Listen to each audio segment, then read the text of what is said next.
European leaders urged for increased defense spending on Monday, following a summit in Paris focused on Ukraine and regional security. Concerns about a more aggressive Russia and waning U.S. support prompted this urgent meeting, which takes place just before U.S.-Russian discussions aimed at resolving the Ukraine conflict, discussions that may exclude European nations.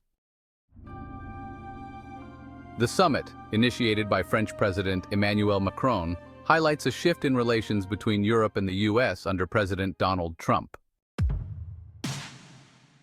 European Commission Chief Ursula von der Leyen emphasized that European security stands at a critical juncture. Before the Paris talks, which included leaders from the European Union, NATO, and the United Kingdom, Polish Prime Minister Donald Tusk criticized the idea of creating competition between the European Union and the United States as unwise and harmful. Ian Lesser, who leads the German Marshall Fund's Brussels office, identified two main issues for European leaders in the near future.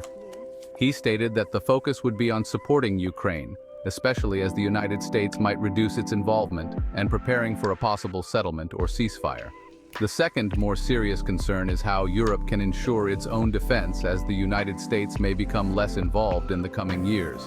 Lesser noted that there is little agreement on what this would entail, recognizing it as a significant and costly challenge for Europe. United States and Russian officials are scheduled to meet in Saudi Arabia on Tuesday to discuss Ukraine and a potential summit between President Trump and President Putin, with neither Ukraine nor European leaders included in the talks. British Prime Minister Keir Starmer expressed his nation's readiness to send troops to Ukraine as part of a peace deal, while other European leaders deemed this step premature.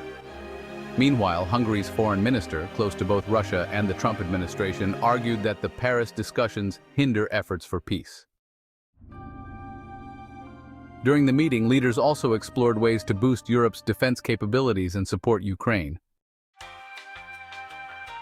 Orysia Lutsevich from the Chatham House think tank highlighted the need for increased spending, production, troop sizes, intelligence cooperation, and training, all essential to prevent Ukraine's frontline from failing. She referred to a recent security conference in Munich, which left Europe worried about shifting U.S. priorities, as a wake-up call. Lutsevich pointed out the changes in the U.S. administration as a factor that European leaders were slow to respond to. The U.S. has long encouraged Europe to strengthen its own defense. With Russia making gains in Ukraine and calls for NATO members to boost military budgets, there's now a sense of urgency among Europeans to act.